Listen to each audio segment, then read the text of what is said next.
नमस्कार, मैं बदायूं की बिसौली विधानसभा में खड़ा हूँ। यहाँ पर एक बहुत बड़ी जनसभा हुई है और इस जनसभा को जो संबोधित किया है, जो विनेश ठाकुर जी हैं, जो विधान केसरी अखबार के संपादक हैं, आज उन्हें ऐसी क्या जरूरत पड़ गई जो कि राजनीति में आना पड़ा।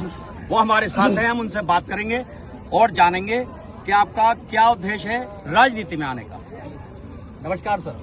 हाँ भैया। सर ये बताइए कि आप एक संपादक है विधान केसरी के, सर राजनीति में आना क्या विषय है आपका? नहीं, राजनीति का विषय ये है कि राजनीति अखबार वाला जो होता है वो कोई भी पत्रकार हो, मैं पत्रकार हूँ या दूसरे पत्रकार हूँ, उनको केवल लड़ाई झगड़ा देखने का मतलब नहीं है, उनको सरकार की व्यवस्था देखने का मतलब नहीं है। उनको ये भी देखना है कि इस देश में 150 करोड़ लोग रहते हैं, 140 करोड़ लोग रहते हैं। 140 करोड़ लोगों में सरकार की लाभ किस किस को मिल रहा है, किसको नहीं मिल रहा है। मैं लंबे समय से देख रहा था कि जो अति पिछड़ी जातियां हैं इस उत्तर प्रदेश में नहीं, देश भर में 40% की आबादी अति पिछड़ी जातियों की है, जिसमें पाल, प्रजापति, सैनिक, कश्यप, विश्वकर्मा, कुम्हार, सोनार, लोहार और इस तरह की जातियां हैं। मैं देखता हूं कि इन जातियों की संख्या 3-4%, 5%, 6%, 7% है।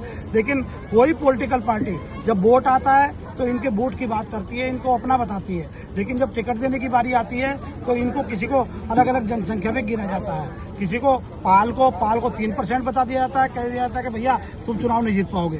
प्रजापति को 4% बता दिया जाता है, तुम चुनाव जीत पाओगे। भाई ये अति पिछड़ी जातियों के लोग हैं। जब ब्राह्मण को ब्राह्मण माना जाता है, चाहे वो चतुर्वेदी हो, शुक्ला हो, त्रिवेदी हो, चतुर्वेदी हो, जो भी हो, जब उनको ब्राह्मण माना जाता है तो अति पिछड़ी जातियों को अलग अलग जातियों में क्यों माना जाता है? जब हम टिकट मांगने जाते हैं तो हमसे कहना चाहिए कि भाई तुम्हारा 40% वोट है, 40% वोट पे तुम विधायक बन जाओगे, तो सबकी हिस्सेदारी होनी चाहिए। और सबसे बड़ी बात यह है कि भाई विभाग पीड़ा तो किसी और की है, मिनिस्टर किसी को बना दिया जाता है। भाई जिसके पैर में फटी विवाही वो क्या जाने पीड़ पर आई। मेरे समाज की पीड़ा का मुझको पता है, कुम्हार का कुम्हार को पता है, विश्वकर्मा का विश्वकर्मा को पता है, पाल का पाल को पता है। लेकिन पार्टियां क्या हैं? पार्टियां 2% को 98% टिकट दे देती हैं और 18% को 2% टिकट दे देती हैं। आपका कहना है? इस चक्कर में मुझे जन सेवा दल का गठन करना पड़ा और ये पार्टी बड़ी तेजी के साथ विस्तार कर रही है। जी अच्छा, ये कहना चाहेंगे? हाँ सर, मैं ये पूछना चाहता हूँ कि आपका कहना ये है कि सिर्फ वोट बैंक, आज तक इन पार्टियों ने वोट बैंक समझा है जनता को, मूल सुविधाएं इनको नहीं मिल पाती है क्या? नहीं, हमें नहीं पता। हमें तो ये पता है कि अति पिछड़ों को इन्होंने वोट बैंक समझा है, इन्होंने अति पिछड़ों को वोट बैंक समझा है। हम चाहते हैं, देश में आरक्षण की बात आती है, लोग कहते हैं भाई आरक्षण काट दिया जा रहा है। हम कह रहे हैं 100% को आरक्षण दे दो। इस देश में एक बाप की 10 बेटे हैं, 10 के 10 बेटों को बराबर बांटो ना। हाँ बराबर, आपका कहना है 10 के 10 बराबर को ही बांटना चाहिए। पिताजी को अपनी संपत्ति 10 के 10 बेटों को बराबर बांटे। एक बेटे को 8 बीघा जमीन दे दी और एक बेटे को 9 बेटों को कितनी बची?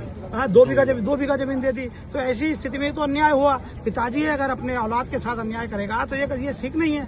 हम तो चाहते हैं कि जिसके जितने हिस्से में आ रही है उसको उतनी बांट दो। अब मान लीजिए टिकट की बात है, टिकट है 403 विधानसभा सीटें हैं, 403 विधानसभा में जिसकी जितनी बनती हो, हमारा 3% वोट है, हमें 3% टिकट दे दो। किसी का 5 है उसको 5 दे दो। लोग तो 100% है ना, भाई 100% में टिकट जिसका जितना हिस्सा बनता है उसको दे दो। लेकिन यहाँ क्या होता है, यहाँ 98% टिकट जो है वो 2% वालों को दे दिया। 2% वालों को। मैं तो चाहता हूँ कि 100% लोगों को, इसमें एक भी जाति, चाहे वो ब्राह्मण, वैश्य, क्षत्रिय और शूद्र जो भी हो, वो कोई भी वंचित ना रहे, उनको बराबर उनका हिस्सा मिलना चाहिए, है ना। तो मेरी मंशा ये है, मैंने जो पार्टी का गठन किया है, पार्टी का गठन करने का उद्देश्य ये है कि सभी की हिस्सेदारी हो और उसकी जनसंख्या अनुपात में हिस्सेदारी हो। आज ये पार्टी है, जितनी पार्टी चल रही है देश में, उत्तर प्रदेश में, ये अपने जनसंख्या अनुपात में अपने विधायक सांसद बनाने का। आपका कहना यह है कि जिनका परसेंटेज कम है उनको तो भागीदारी मिल जाती है, ऊंचे ऊंचे पदों पर बैठ जाते हैं, और जिनका परसेंटेज ज्यादा है उनको नकार दिया जाता है। उनको नकार दिया जाता है। यही कहना है आपका? इसी उद्देश्य से मेरे इसी उद्देश्य से आपने एक पार्टी का गठन किया है। अच्छा ये बताइए सर, अगर पार्टी आपकी पार्टी सर एकदम पहुंच जाती है, ऊंचे लेवल पर पहुंच जाती है, तो आपका क्या उद्देश्य है? मेरा उद्देश्य